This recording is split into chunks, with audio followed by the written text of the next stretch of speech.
আমরা যেটা বলি যে সব কিছুরই একটা শুরু আছে এবং শেষ আছে, বাট এই লেবুর গাছের লেবুর ফল ধরার ক্ষেত্রে কখন যে শুরু হয় আর যে কখন যে শেষ হয় এটা আসলে বলা যায় না। দর্শক বন্ধুগণ আসসালামু আলাইকুম, নিখাত এগ্রো ভিলেজের আরও একটি নতুন পর্বে সবাইকে স্বাগত জানাচ্ছি। দর্শক, আজকে এমন একটা ফল নিয়ে আলোচনা করব যে ফলটা সারা বছরই উৎপাদন করা যায়, সারা বছরই গাছে ফল থাকে এবং সারা বছরই যে ফলের চাহিদা থাকে। আর এই চাহিদা থাকার কারণে গত 1.5 দশকে আমাদের দেশে সেই ফল উৎপাদনের ক্ষেত্রে নতুন নতুন উদ্যোক্তাও তৈরি হয়েছে।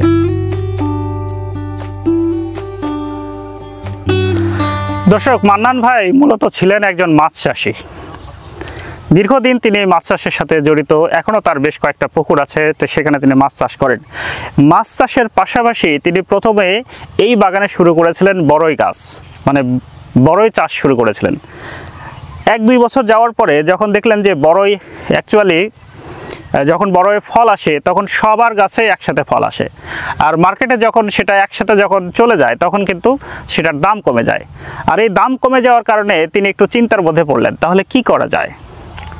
অনেক ভেবে চিন্তে তিনি চিন্তা করলেন এই 5.5 বিঘা জমিতে তিনি লেবুর বাগান করবেন। তিনি এই যে দেখুন বিশাল একটা বাগান, প্রায় 5.5 বিঘা জমি আছে এখানে। 5.5 বিঘা জমিতে তিনি এই চায়না 3 সিডলেস লেবুর চারা লাগিয়েছেন এবং সেটাই তিনি এখন মোটামুটি ভালো মনে করছেন। গত বছর তিনি এই 5.5 বিঘা জমি থেকে যে লেবুর গাছগুলো আছে, প্রায় 350 লেবুর গাছ আছে, এই 350 লেবুর গাছ থেকে গত বছরে তিনি 8 লক্ষ টাকার লেবু বিক্রি করেছেন। আর মূলত এটা হচ্ছে আপনার বড়ি বাগান ছিল, বড়ির বাগান ছিল। বড়ি বাগানে 1 বছর খাওয়ার পর লাস্টে যে সিদ্ধান্ত নেওয়া হলো, বড়ির তো আর সবসময় হয় না, এক সিজনের ব্যবসা। আচ্ছা, যে লেবুর সিদ্ধান্ত নেওয়া হলে 350 গাছ লেগে দেওয়া হলো, 2 বছর হলে ফল পাচ্ছি। যাই হোক, মানে 350 গাছ আছে এখানে গাছ। হ্যাঁ, এটা কত শতাংশ জমি? যা জায়গা জমিটা কতটুকু? হচ্ছে 5.5 বিঘে। 5.5 বিঘা, 5 বিঘার উপর 350 গাছ লেবুর। আর কিছু তো আমি ওই সাইডে কিছু ড্রাগনের গাছ দেখলাম। ওটা আদান 16 শতকের মতো ওই সাইডে ড্রাগন, মানে ওই 15-16 শতক আপনার শুধু ড্রাগন আছে আর বাদ বাকিটা পুরোটাই লেবু আছে। পুরোটাই লেবু, মাঝে আম আছে।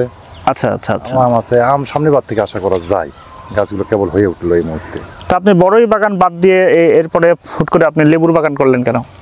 আর এই মূলত ঘটনা হচ্ছে আপনার কী করে কয়, এই লেবুর কথা যখন শুনছি সারা বছরই আবার, আর বড়ই হচ্ছে এক সিজনে একবার, বছরে একবার, সেই একবারই ঘটনা হচ্ছে সব বড়ি একসাথে নামে। আচ্ছা আচ্ছা, মানে ওই বড়িতে একবারে মনে করেন ধস নেমে গেছে। মানে সব বড়ই তো সিজনাল, একটা সিজনে এসে সব গাছেরই বড়ই যখন বাজারে চলে আসে দাম কমে যায়। তখন যে এই সিদ্ধান্তটা নেওয়া হলো, যাই হোক এই সিদ্ধান্ত নেওয়াতে আমার ক্ষতি হয়নি, কিছুটা হলেও লাভবান আছি, আমি অনেকটা লাভবান আছি। 2 বছরে তাও 1,10,000 টাকার লেবু বেচছি। 10 লাখ টাকা লেবু বিক্রি করছেন? তা হচ্ছে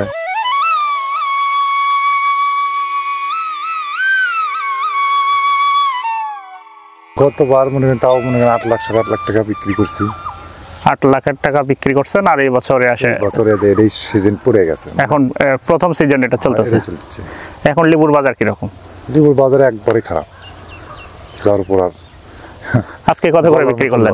ওই আপনার আজকে ধরেন 2 টাকা। আপনার কি মনে হচ্ছে যে আপনার যে বড়ই বাগান করলেন, বড়ই বাগান ফেলে দিয়ে আবার লেবুর বাগান করলেন, এই দুইটার ভিতরে যদি আমি কম্পেয়ার করি যে বড়ই আর না লেবু, তার মানে আপনার কোনটাতে সবচেয়ে আপনি বেশি স্বাচ্ছন্দ্য মনে করতেছেন? কোনটাতে আপনার স্বাচ্ছন্দ্য? এই লেবুতি মনে হচ্ছে, লেবুতেই ভালো। লেবুতি ভালো।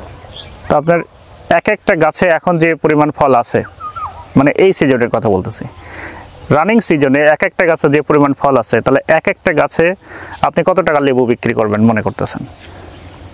তাও মনে করেন আপনার 2 টাকা বাজারে ধরলাম, বাজারে ধরলে তাও একটা গাছের আশা করা যায় মনে করেন আপনার 2,000 করে বেচা তো যাবি।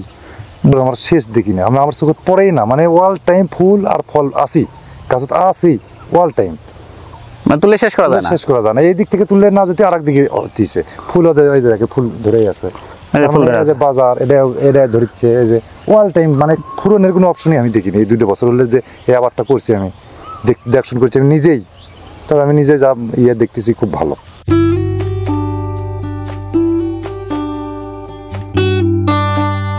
ফলগুলো একেবারে মাটির সাথে ঝুলে গেছে, মানে কত শত লেবু এর ভিতরে ধরছে। দেখেন আল্লাহর কি নিয়ামত, একটা ফলের 1 ফোঁটা রস একটা মানুষের সারা জীবনের কান্নাকাটি করার ফলে যে চোখের যে অশ্রু যেটা বের হয় সেটা কিন্তু বন্ধ করে দিতে পারে। সেটাই হলো এই লেবু। কী ধরনের পরিচর্যা করা লাগে? না, পরিচর্যা বলতে আপনার লেবুর গাছের তেমন না। প্রথমে একবার যদি খাবার দিয়ে একবারে গাছটা করে নেওয়া যায়, হ্যাঁ, তারপরে মনে হয় দুই আড়াই বছরে আর কোনো আমার প্রয়োজন পড়ে না। এমনিতে 2-4টা গাছ ডালপালা কাটিং কুটিং করা এটাই স্বাভাবিক। আচ্ছা, অন্য কোনো পরিচর্যা যে আলাদা আলাদা সার কাটে প্রতিদিন দেওয়া এলে কোনো ইয়ে নেই।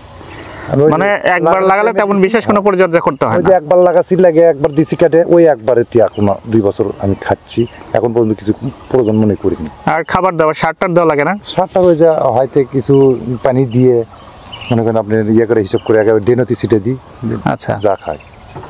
আর পোকামাকড়? পোকামাকড় তেমন না, ওই আপনার হঠাৎ মঠাৎ পোকা আক্রমণ করলে কি হালকা কীটনাশক মারা দিলে শেষ হয়ে যায়। এর ইয়ে নাই যে অন্য অন্য ওষুধ বহুত প্রকার, তো ওগুলো কিছু লাগে না। আপনি হালকার কীটনাশক, যে কোনো কীটনাশক মারা দিলে শেষ হয়ে যায়। অন্য অন্য ব্যবসার মতো যে আলু যেমন ধস নেমে গেল ওই রকম হয়তো কারণ হচ্ছে বছরে একবার সিজন, আর ওই সিজনে যদি কিছু লেবু ধরে রাখা যায় সারা বছরকার ইয়েটা উঠে যায়।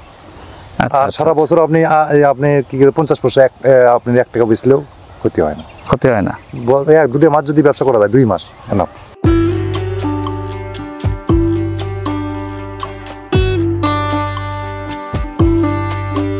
লেবু চাষ করার ক্ষেত্রে অবশ্যই আপনাকে বাছাই করতে হবে যে লেবুটা 12 মাসই যেন জন্মে, কারণ এমন একটা ফল এটা যেটা 12 মাসই আমাদের দেশে চাহিদা থাকে। 12 মাসই কিন্তু লেবুর যে ঘ্রাণ এটা কিন্তু সারা বছরই মার্কেটে ছড়ায়। যে কারণে আপনাকে চিন্তা করতে হবে বাগান করার আগে লেবুর চাষ যদি করতে যান অবশ্যই তাহলে আপনাকে এই 12 মাসি যে সিডলেস যে লেবুটা আছে সেই চারা আপনাকে রোপণ করতে হবে এবং সেটারই বাগান আপনাকে করতে হবে। তাহলেই কেবল আপনি এই যে লেবুর বাগান করে লাভের মুখ দেখতে পারবেন। তো দর্শক বন্ধুগণ, আপনারা যদি এরকম বাগান করার আগ্রহী থাকেন তাহলে অবশ্যই মান্নান ভাই যেটা বললেন যে লেবুর বাগান করা যায়, সুতরাং আপনি যদি ফলের বাগান করতে চান তাহলে নিঃসন্দেহে এই চায়না 3 লেবুর বাগান আপনি করতে পারেন। তো আজকে এই পর্যন্তই, দেখা হবে অন্য কোনো পর্বে অন্য কোনো বিষয় নিয়ে। সে পর্যন্ত সবাই ভালো থাকবেন, সুস্থ থাকবেন। আল্লাহ হাফেজ।